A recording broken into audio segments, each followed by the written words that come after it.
여러분, 우리는 가상 7원의 말씀을 이 특별 고난주간 새벽 기도의 말씀을 보는데, 첫 말씀은 아버지 저들을 용서하옵소서, 아버지여 저희들을 용서하여 주옵소서 하는 용서의 십자가의 말씀을 보았습니다. 어제 두 번째 말씀은 어떤 말씀이었습니까? 오늘 내가 나와 함께 낙원에 있으리라.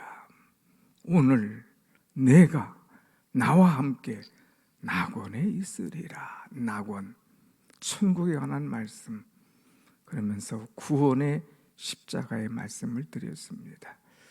오늘 세 번째 시간에는 이제 특별한 말씀을 우리에게 주지요. 여자여 보소서 아들이니이다.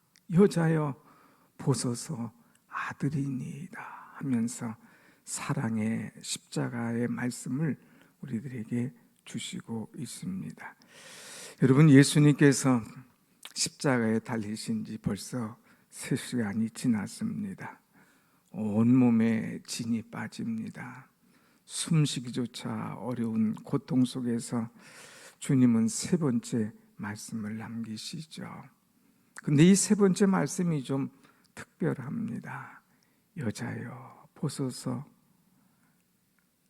아들입니다. 그 처철한 그 순간까지도 주님은 하나님을 향한 기도, 또 죄인을 향한 기도만 아니라 가족을 향한 그런 기도를 하는 것을 보게 됩니다. 진정한 이 효도, 또 영적 가족들이 어떻게 살아야 될 것인가, 사랑의 메시지를 우리에게 가르쳐 주고 있죠. 우리는 이 찬송할 때 한 번씩 고난주간에 꼭 하는 찬송 중에 하나가 147장인데 거기 찬송 보면 거기 너 있었는가 그때에 주님 그 십자가에 달릴 때 오 때로 그 일로 나는 떨려 거기 너 있었는가 그때에. 여러분, 만약에 그 십자가의 현장에 내가 있었다면 얼마나 떨리겠습니까? 혹시라도 로마 군병이 너도 같이 있었지 하고 나를 붙잡아다가 십자가에 달을까 봐, 처참한 십자가에 달려 죽어가시는 그 아들 예수를 보는 그 어머니의 마음, 그 사람들의 마음이 얼마나 떨리고 힘들 것인가. 오늘 내가 그 현장에 있다면 얼마나 떨릴 것인가. 주님을 그렇게도 사랑하는 제자들이 다 떠났습니다. 나는 죽을지언정 주를 부인하지 않겠습니다, 떠나지 않겠습니다 호언장담하던 베드로도 떠났습니다. 끝까지 주님과 함께 가겠다는 도마도 떠나버렸습니다.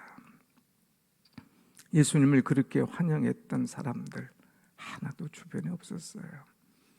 호산나 다윗의 자손이 하던 사람도 사라졌습니다. 그 기적과 그 은혜를 맛보던 사람들 다 어디 갔는지 몰라요. 이제는 더 이상 예수님에게 기적이 나올 것이 없고 저분에게서는 더 이상 기대할 것이 없다고 실망해서 다 뿔뿔이 사라졌습니다.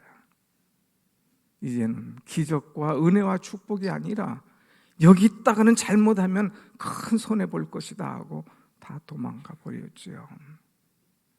그렇게 다 떠나고요, 아무도 없을 때에 예수님께서 그 십자가 위에서 마지막 세 번째 말씀하신 것이 오늘 본문의 말씀입니다. 오늘 그래도 예수님의 십자가 곁에는 몇몇 사람들이 있었어요. 로마 군병들이 있었고, 또 예수님이 그렇게 사랑하던 제자 요한과 4명의 여인들이 남아 있었습니다. 그 사람들이 누구였는가? 오늘 본문의 말씀 25절을 한번 같이 봅니다. 25절 시작. 예수의 십자가 곁에는 그 어머니와 이모와 글로바의 아내 마리아와 막달라 마리아가 섰는지라. 예수의 어머니 마리아, 또 이모, 이 이모는 누구냐? 살로메라고 하는 사람이에요. 한때의 치맛바람을 일으켰죠.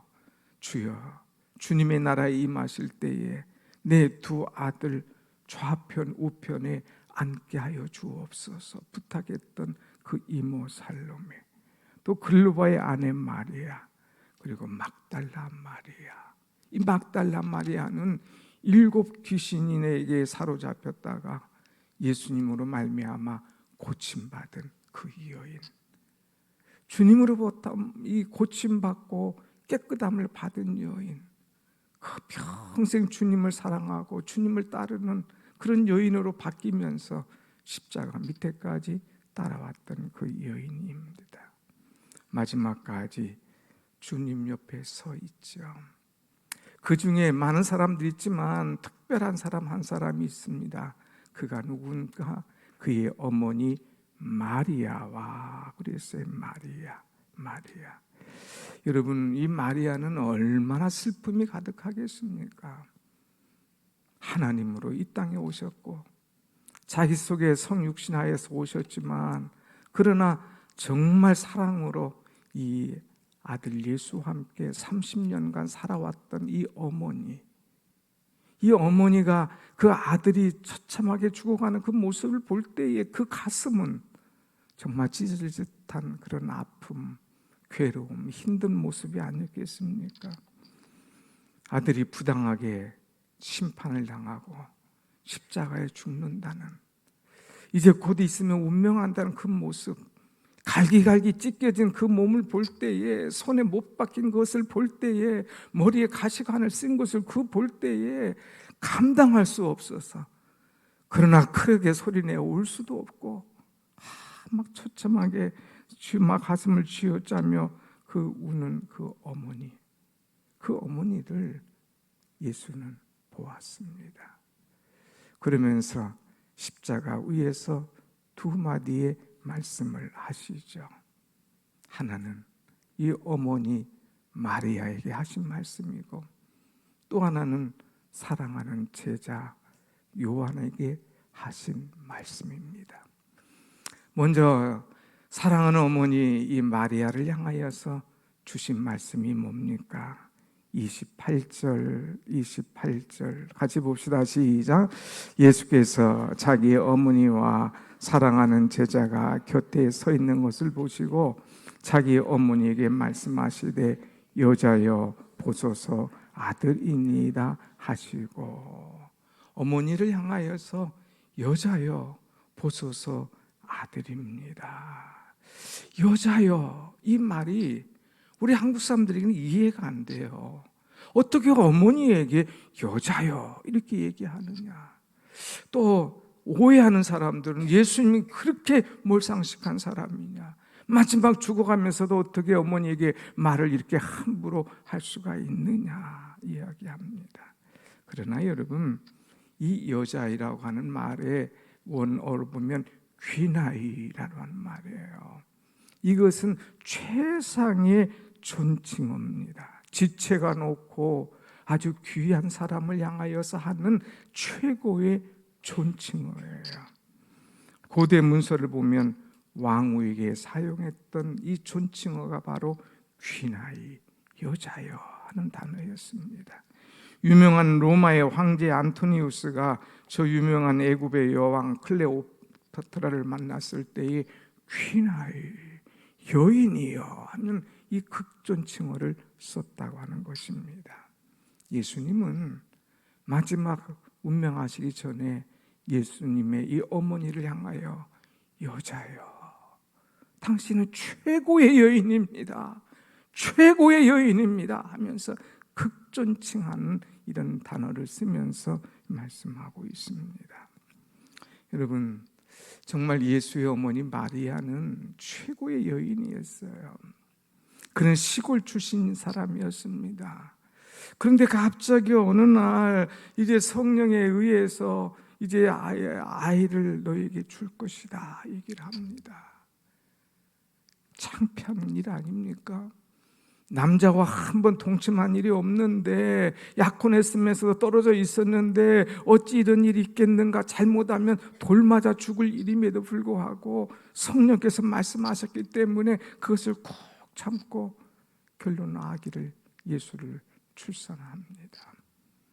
30년간 동고동락하면서 사실 때에 많은 일이 있었지만 그러나 이 어머니 마리아는 기도하면서 사랑과 정성으로 예수와 함께 살아갑니다. 다른 아이들, 다른 자녀들과 다르게 이 예수는 사랑이 많았어요. 순종이 많았어요. 부모에게 효도했어요. 가장 사랑 많고 순종 잘하는 그 아들이 십자가에 달려 죽다니, 하나님이시지만 저렇게 내 몸속에서 난 아들, 30년간 같이 지낸 아들이 내 눈앞에서 저렇게 죽어가다니 너무 아파서 가슴이 찢어집니다. 그 어머니의 모습을 이 예수는 봤어요. 어머니의 눈을 볼 때에 그 감추지 못하는 눈물, 어머니의 마음을 꿰뚫어 볼 때에 그 찢어지는 그 가슴, 그것을 보면서 예수님 목 놓아 아파합니다. 참 십자가 위에서 얼마나 힘들겠어요. 사람이 고통을 당하면 다른 사람 생각이 안 나요. 고통을 당하면 자기 고통 때문에 어쩔 줄 몰라 하는 거죠. 근데 예수님은 그 십자가 위에서 고통 당하면서 그 아프면서도 그 목마르면서 그 괴로우면서 그 험악한 일을 당하면서도 그 어머니에게 눈을 주면서 그 어머니에게 마음을 열면서 그 어머니에게 말을 했다고 하는 것은 지극한 효성, 지극한 사랑임을 알 수가 있습니다. 사랑하는 여러분, 우리는 어떻습니까? 살기가 어렵다고, 형편이 좀 힘들다고, 자식 키워야 된다고, 나 할 일 많다고 부모를 외면할 때가 있지 않았나? 내가 정말 부모에게 효도했나? 나를 그렇게 사랑하고 애써주시고 낳아주시고 여기까지 키워주시는데 내가 자식 낳으니까 자식만 귀하게 여겼지 어머니를 귀하게 여기지 않은 나의 모습이 아니었는가? 우리는 한번 생각해 봐야 됩니다. 예수님은 이 고난 중에도 사랑을 잃지 않았어요. 효를 잃어보지 않았어요. 그 어머니를 기억했다고 하는 것입니다. 우리 신앙인은요, 신앙생활한다고, 하나님 믿는다고, 교회 일한다고 부모를 등한시해서는 절대 안 됩니다. 주님이 우리에게 주신, 가르쳐 주신 말씀이 효도예요. 효도. 십계명에도 내 부모를 공경하라 하고 그랬어요. 에베소서도 내 부모를 공경하라, 이는 잘 될 것이다 말씀하셨어요. 내 낳은 아비에게, 내 낳은 어미에게 그 말씀을 청종하고 그를 기쁘게 하라고 얼마나 말씀하셨는지 모릅니다. 그런데 우리는 주님의 말씀대로 얼마나 부모에게 효도했는가? 마지막 십자가상 위에서 사랑과 효도의 모범을 보여주신 주님의 마음을 우리는 받아서 지금부터라도 우리 부모를 사랑하고 더 자자함을 섬기고 효도할 수 있는 그런 여러분이 되기를 간절히 원합니다. 아멘. 보통 여러분과 제가 되길 원합니다 하는데 저는 부모님 다 돌아가셨어요. 양가 부모님 다 돌아가셨어요. 부모님이 안 계셔요. 살아실 때 효도하라고 그랬잖아요. 돌아가신 다음에 아이고 그때 효도할 걸, 아이고 그때 잘할 걸 울부짖어야 아무 소용없어요. 살아계실 때에, 지금 내 곁에 계실 때에 정말 최고의 존칭어를 써가면서 최고의 음식을 대접하면서 최고의 옷을 입혀드리면서 최고의 용돈을 드리면서 최고의 효도할 수 있는 우리가 될 때에 주님 기뻐하실 줄로 믿습니다. 아멘. 이것이 살아있는 신앙인이에요. 이것이 주님 기뻐하는 산 신앙인의 자세라고 하는 것입니다. 어느 한 가정에 할머니가 한 분 계셨어요. 할아버지를 먼저 보낸 이 할머니는 이제 아들 집에 가서 살게 되었습니다. 그냥 살면 되는데 얹혀 산다는 그런 표현도 하잖아요. 근데 할머니는 시간이 지날수록 이제 힘이 듭니다. 그러다 보니까 눈도 침침해지고 손도 약해지고 연로해질수록 이제 뭐 흘리기 일쑤입니다. 그래서 식사할 때도 음식을 흘리거나 숟가락을 떨어뜨리거나 또는 뭐 그릇을 없는 그런 일도 가끔 있었습니다. 그것을 본 아들과 며느리가 한 상에서 먹기가 불편한 거예요. 그래서 이쪽에다 상을 따로 차려놓고 어머니를 그쪽에 식사를 하게 합니다. 어머니가 식사하면서 눈물을 터뜨리는 거예요. 내가 이제 자식에게 찬밥 신세구나. 내가 자식에게 이제 이런 일을 당하는구나. 다 마음 아파했어요. 그러던 어느 날 이 집에 이 손녀가 하나 있는데 이 손녀가 그냥 그 블록 쌓기 놀이를 하고 있습니다. 로고 작업을 하고 있는 거죠. 그때 이 아버지 엄마가 이 딸이 뭐 하고 있는가 궁금해가지고 물었어요. 얘야 너 무엇을 만들고 있느냐? 예, 엄마와 아빠를 위해서 작은 식탁을 만들고 있어요. 왜? 내가 어른이 되면 언젠가 엄마 아빠도 따로 식사를 해야 되잖아요. 그래서 내가 그 작은 식탁을 만들고 있어요. 이 이야기를 들은 이 엄마 아빠는 정신이 퍽떡 났습니다. 내가 우리 자식에게 효도하는 모습이 아니라 어머니를 천대하는 모습을 보였구나. 잘못했다. 어머니 잘못했습니다. 그러면서 다시 어머니를 자기들의 식탁에 모셔놓고 함께 식사했다고 하는 그런 이야기입니다. 사랑하는 여러분, 성경은 효를 강조하고 있습니다. 내 어머니와 내 아버지, 내 부모를 공경하라. 이것이 약속이 있는 첫 계명이라 그랬습니다. 십자가 위에서 인생의 만민의 구원을 말씀하시고 천국을 말씀하신 주님, 천국과 구원만이 중요한 것이 아니라 신앙생활하는 사람에게는 가족도 얼마나 중요한가 하는 것을 우리에게 가르쳐주고 있죠. 신앙생활한다고 가족을 내팽개치면 안 됩니다. 기도한다고 부모를 등한시해서는 안 됩니다. 하나님 앞에 헌금한다고 부모에게 용돈을 끊어서는 안 됩니다. 부모에게 효도하는 사람, 부모에게 사랑을 쏟는 사람, 부모에게 마음에 늘 감동을 줄 수 있는 그런 자녀가 되어야 됩니다. 살아계실 때에 사랑을 쏟으세요. 용돈을 드리세요. 자주 전화 드리세요. 목욕탕에 가서 한번 신체 검사를 해보세요. 어디 아프신가? 어디 멍드신 데가 없나? 자꾸 주저앉지 않는가? 그것이 부모의 건강을 체크하는 좋은 일 아닙니까? 부모에게 효도하는 이 어머니.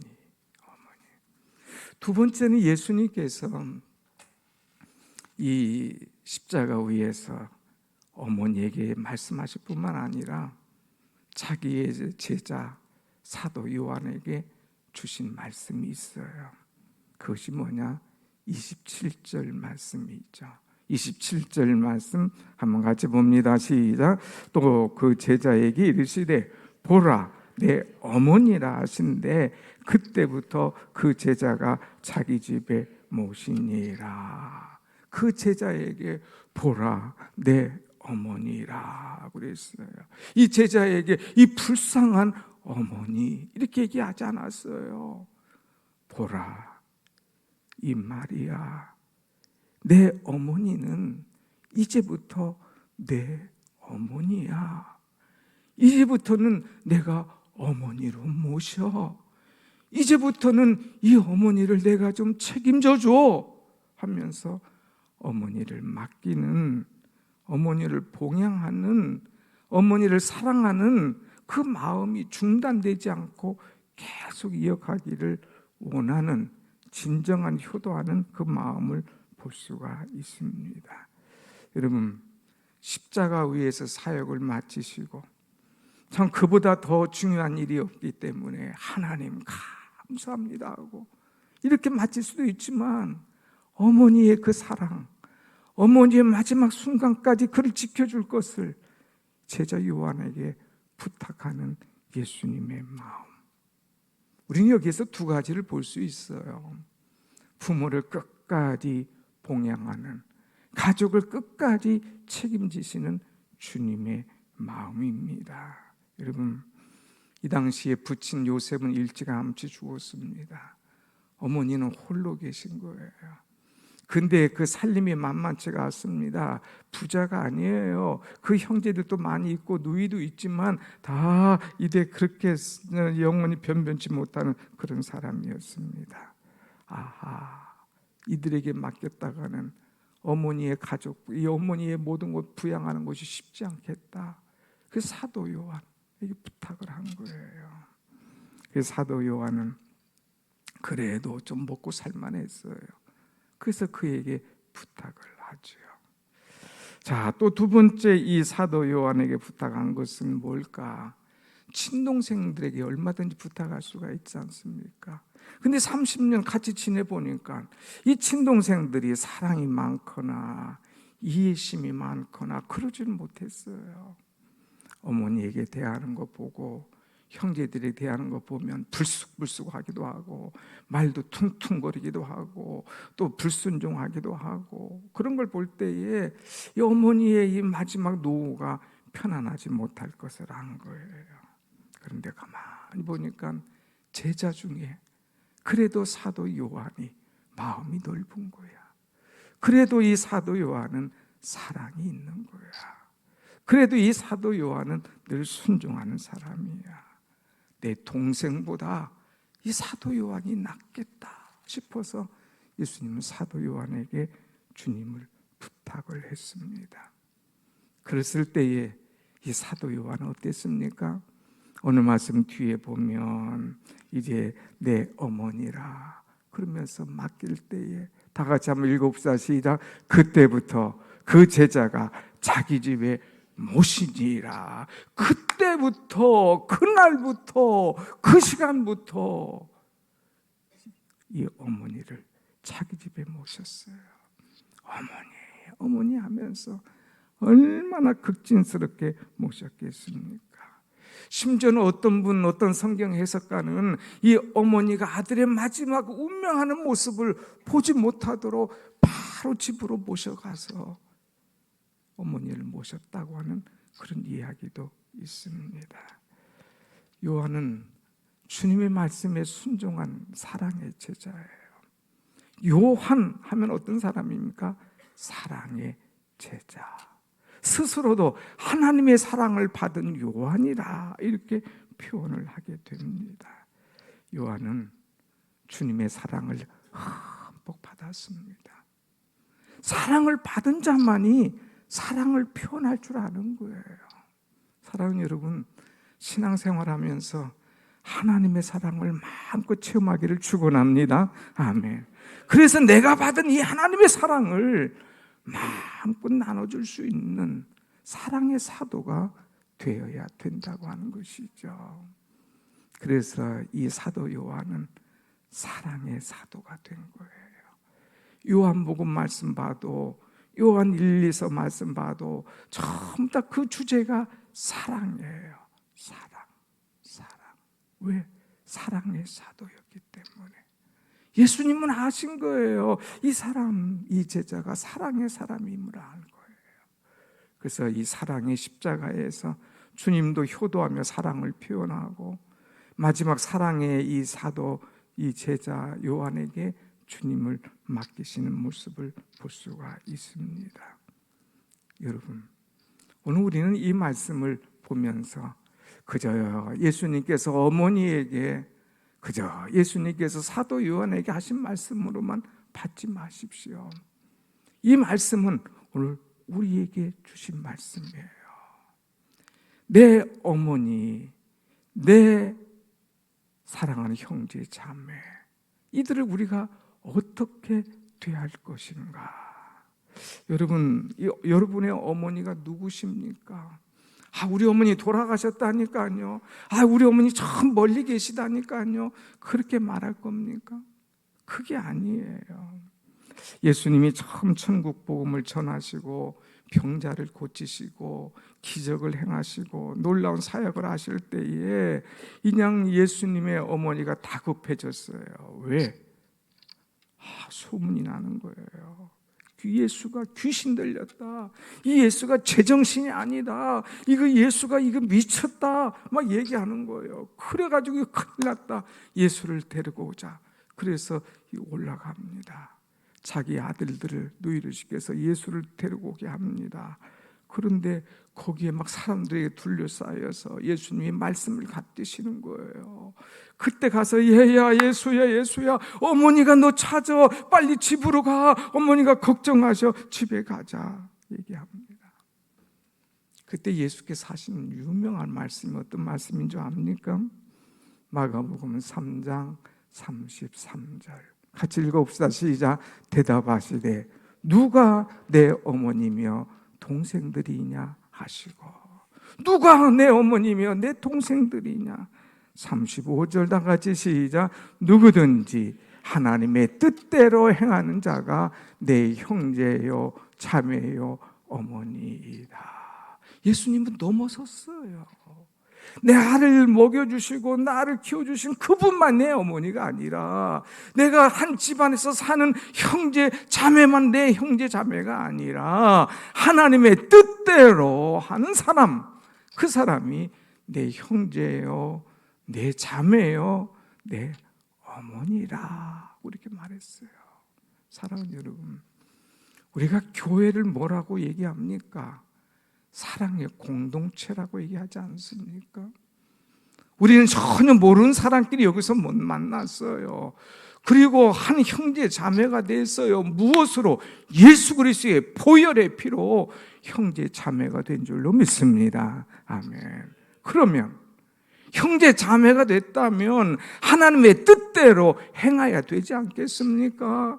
하나님의 뜻대로 서로 사랑하며 축복하며 은혜를 나누어야 되지 않겠습니까? 그런데 그렇게 하질 못해요. 말로는 주여하고 기도하고 제일 잘 믿는 것처럼 하면서도 하나님의 마음에 아픔을 주는 거예요. 하나님의 마음에 답답함을 주는 거예요.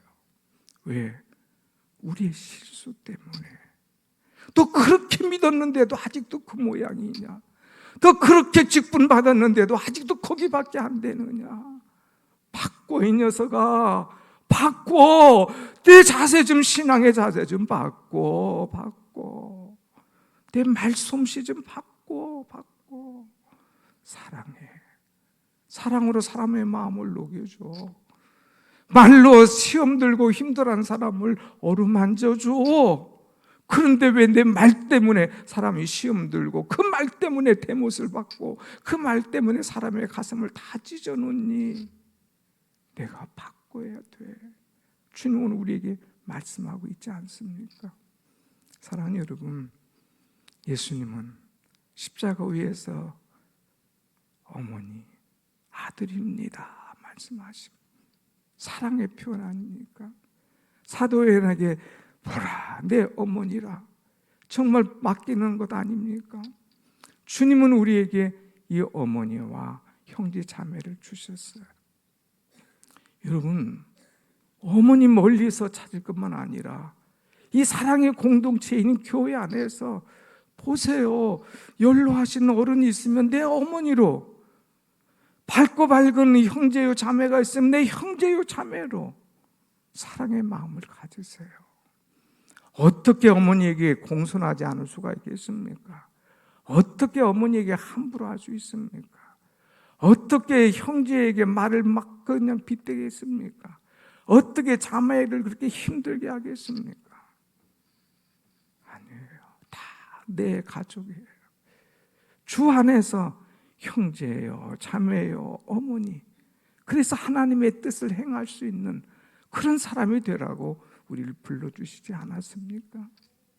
오늘 사랑하는 여러분, 십자가 위에서 마지막 세 번째 하신 말씀이 오늘 여러분과 저를 위하여 주신 말씀인 줄로 믿습니다.